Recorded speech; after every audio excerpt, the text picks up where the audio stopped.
ኢምራን በቃ ተነጋገርን እኮ አይደል እንዴ? እሺ ምን ላድርግ? አይ ተነጋገርን፣ ግን አሁንም እንደዛው በዛው ልክ ታላግጣለህ። ኖ ዋጣቸው ወይ ቡርቴ ረባላህ ነው አይደለም ያወጣቸው ያልኩ አምላክን ዋጣቸው ታገኛቸው ግን አንስዋጣቸው። እኔ በቃ ይቅር ይበል፣ በእውነት ይቅር ይበል። በቃ ኢምራን ግን ይቅር ይባል። ቡርቴ አይደለም ከዋጣቸው ያልኩ መጽሐፉ። ከዛ ደግሞ ተመልከች ያዋጣቸው እና ማናቸው ተመልከች ያዋጣቸው እኒህ የዋጣዎች እንቁዎች በእንቁ ተመሰሉ እንጂ እንቁዎች እንዳልሆኑ አወቀ። እነዚህ ሶስት እንቁዎች የተባሉት ሶስቱ አካል ሥላሴ ናቸው ይላል። እነዚህ ነው ያወጣው ይላል።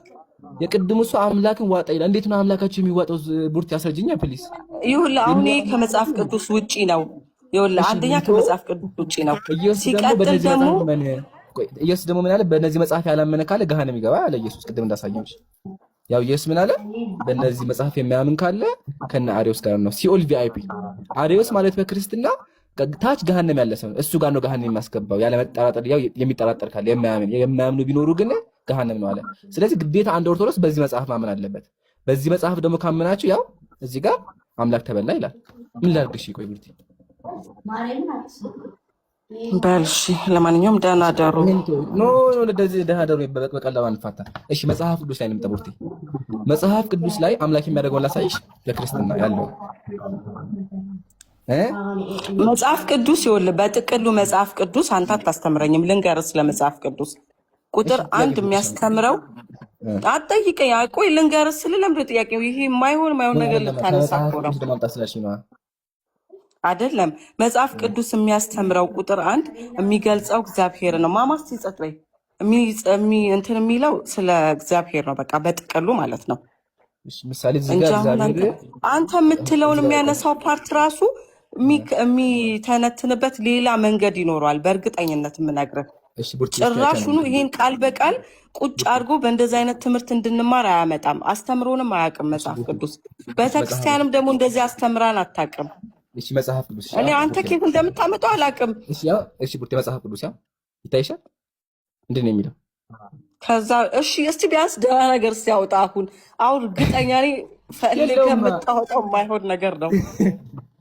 እሺ ቆስቲ ምንድን ነው የምትለው? እስኪ አንብበን።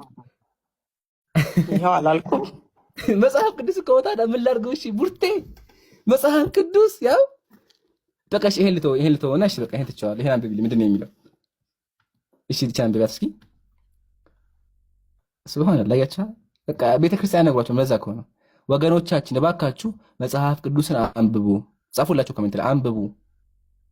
መጽሐፍ ቅዱስን ያነበበ ሙስሊም ይሆናል። እነዚህ ሁሉ ብታነቡ ምን እንደሆነ ይገባል። ኢምራን ያለ ጊዜ እናወራው ወንድሜ። ቆይ ታወራለህ ወገን። እሺ ፕሊዝ እሷ ጋር ጨነት ትመጣለህ። ቡርቴና ይሄን አንብቢ ምንድን ነው የሚለው? እርሷ ይቺ ሴት ዛሬ እንድንበላው ልጅሽ አንብብልኝ ፍልስጥኝ።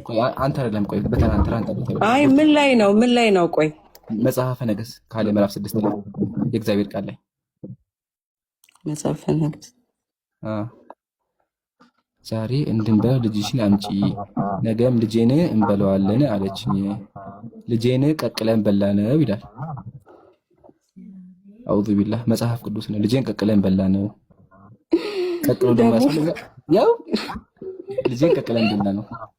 አንተ አሰቅልብ በቃ ያራን አንተ ለምታስቀኝ በኢየሱስ በልበናት ልጄን እስቲ አታይሽም? ልጄን ቀቅለን በላነው ይላል። ያው አይልም በቃ ሌላ እንትን ይኖረዋል። እሺ በቃ በመጽሐፍ ደግሞ ተከተልሻል። በመጽሐፍ ልፈተውሽ ይላል ቀቅለን በላነው ይላል። ኢምራን መልሶ አመሰግናለሁ። አንዴ አትግባ መሀል ላይ አንተም ተራለህ። እሺ ወገኔ አንተም ተራ ነው። በተራ እናውራ። እሷ ጋር ጨርሰን አንተ ጋር ደግሞ እመጣለሁ። ኖ ቆይ ትገባለህ መሀል። ከዚህ በኋላ ተወርዳለህ። ተራህን ጠብቅ እሺ። በተራ አለ። አሁን እዚህ ጋር የሚቀርሙ ክርስቲያኖች እነሱ ጋር ላወራና አንተ ደግሞ ታወራለህ። እሺ ቡርቴ በመጽሐፍ ደግሞ ልክፈትልሽ፣ ችግር የለውም። በመጽሐፍ እንክፈተው። መጽሐፈ ነገሥት ካለ እንክፈተውና እንየው።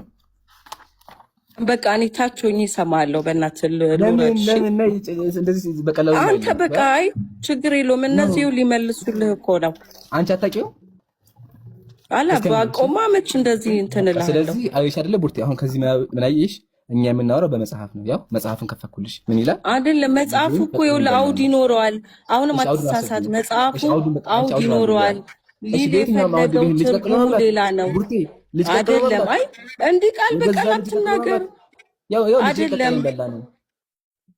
ልጄን ቀቅለን በላን በቃ ይኸውልህ አውድ ይኖረዋል። ታሪኩም ሌላ ይሆናል። በእርግጠኝነት የምነግርህ ማለት ነው። ቀቅለን በላን ነው ልጄን ቀቅለን በላ ነው እኮ። አንተ ይቅር ይበልህ እንጂ በቃ እንደዚህ አይነት ነገር አትናገር። መጽሐፍ ቅዱስ ነው እኮ። እሺ አሁን እኮ ይሄን ለምን አወጣኸው? አንተ እኮ የሆነ ርዕስ ስትመርጥ እኮ ልታስተምር አልገባኝም። እዚህ ጋር ልጄን ቀቅለው በላ ይላል። እግዚአብሔር ነው ደግሞ ያስበላቸው። ለምን እግዚአብሔር አስቀድሞ ምን አለ? ያው ጠላቶች ከበው ባስጨነቁ ጊዜ አምላክ እግዚአብሔር የሚሰጥህን የሆድህን ፍሬ የወንዶችና የሴት ልጆችህን ስጋ ትበላለህ አለ እግዚአብሔር። እግዚአብሔር የገዛ ልጅህን ስጋ አበላሃለሁ አለ። እዚህ ጋርም ደግሞ ልጃቸውን ቀቅለው በሉ ይላል። እግዚአብሔር ለምንድን ነው ሰዎችን ቀቅሎ እርስ በርስ የሚያስበላቸው የሚያበላላቸው? ይሄ ግራ ገባኝ። ያው ልጄን ቀቅለን በላ ነው። ሁላችሁም እስክሪንሾት አድርጉ። ያው መጽሐፍ ቅዱስ ነው። እሺ ምን እናድርገው ቡርቴ? ሰው ሁሉ ከባድ ነው ግን በእውነት ከባድ ነው። በልሽ በቃ እኔ አነበዋለሁ፣ ከአባቶችም ትርጉም እጠይቃለሁ። እርግጠኛ ነኝ አውድ ይኖረዋል። አውዱንም እመለከታለሁ፣ እሰማለሁ። አንድ ነገር ልንገርሽ፣ ወላሂ ልሻለሁ፣ ይሄን ጥያቄ ሄደሽ ብትጠይቂያቸው አትመራመሪ ነው የሚሉሽ። ቃል ልግባልሽ፣ በቃ ቃል ልግባልሽ ቡርቴ። አንቺ አንብበሽ መልስ ካመጣሽ ጀግና ነሽ። የለውም ወላሂ የለውም። ልንገርሽ፣ አብዛኛው ቄስ ምንድን ነው የሚለው? ትቀጸፋላችሁ፣ አይጠየቅም ነው የሚለው። ምን ሆነ ነው ይምራን? ክርስትና እኮ ማለት ብዙ ክርስቲያኖች እኮ እንትን የሚሉት እኮ በዚህ መጽሐፍ ቅዱስ ነው። ህይወታቸውን እየመሩ ያሉት እኮ በዚህ መጽሐፍ ቅዱስ ነው። አሁን አንተ መርጠህ እንድች ፒክ ስላረክ መጽሐፍ ቅዱስ ጠቅላላ ፎልስ ነው ማለት አይቻልም። እሺ ትክክል የሆነ ነገር ንገሪኝ፣ መጽሐፍ ላይ ትክክል የሆነ ነገር ንገሪኝ እስኪ። ከአንድ ምዕራፍ ጥቀሽልኝ። እሺ ዝም ብዬ ልክፈት፣ ወላሂ ዝም ብዬ ልክፈት። እንደዛ ዝም ብዬ ልክፈተው። እሺ ያስኬዳል። አቤት ያው ቲክ ያረክበት። እሺ በምን ላድርገው? እሺ ይሄን ተው በቃ። በዚህ ነው ላድርግልሽ። ያው አይኔን ልጨፍን፣ ወላሂ ልጨፍኛለሁ፣ ወላሂ ቢሻ አይኔን ልጨፍኛለሁ። ካመንሽ ማለት ነው በቃ። እሺ ምሳሌ እዚህ ጋር ልግለጠው። እንደዚህ ለምሳሌ ስለ ጢሮስ የተነገረ ሸክም ይላል። ከዛ በኋላ የተሬስ መርከቦች አለቀሱ፣ ፈርዖን ቤት የለም እያሉ ነበር። አሁን እሺ እዚህ ጋር እንጀምርና ይሄ ስንት ነው? ትንቢተ ኢሳይያስ ምዕራፍ 22 ነው አይደለ? ስለ ራእዩ ሸለቆ ይላል አይደለ? አሁን ይሄንን በዚህኛው ብከፍተው ቡርቴ ወላሂ አስማም ይጋጫሉ። ላሳይሽ፣ ልክፈተው፣ ዝም ብዬ ላሳይሽ እንደሚጋጩ። አይ አይጋጩም፣ ወላሂ ይጋጫሉ፣ ወላሂ ይጋጫሉ፣ ወረበል ካለ ይጋጫሉ፣ ወላሂ ይጋጫሉ። ልክፈት፣ ላሳይሽ። ምን ሆነ ነው? እኔ ጋርም እኮ መጽሐፍ ቅዱስ አለ።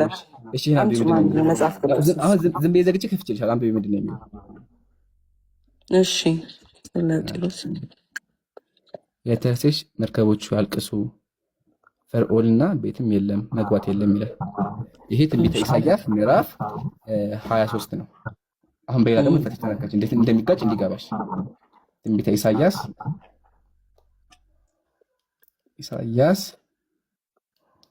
23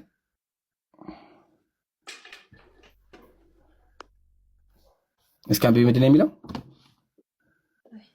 ሱብሃንአላህ፣ ሁላችሁም ታዘቡ።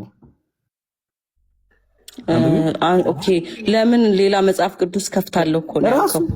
መጽሐፍ ቅዱስ ግን በይታም ነው። ምን ሆነ ነው? መጽሐፍ ቅዱስ ክፈት። እሺ በቃ በመጽሐፍ ልክፈትልሽ፣ ችግር የለም። በመጽሐፍ እንከፍታለን። በዚህ ልክፈትልሽ። ትንቢተ ምንድን ነው የሚለው? ትንቢተ ኢሳይያስ ምዕራፍ 23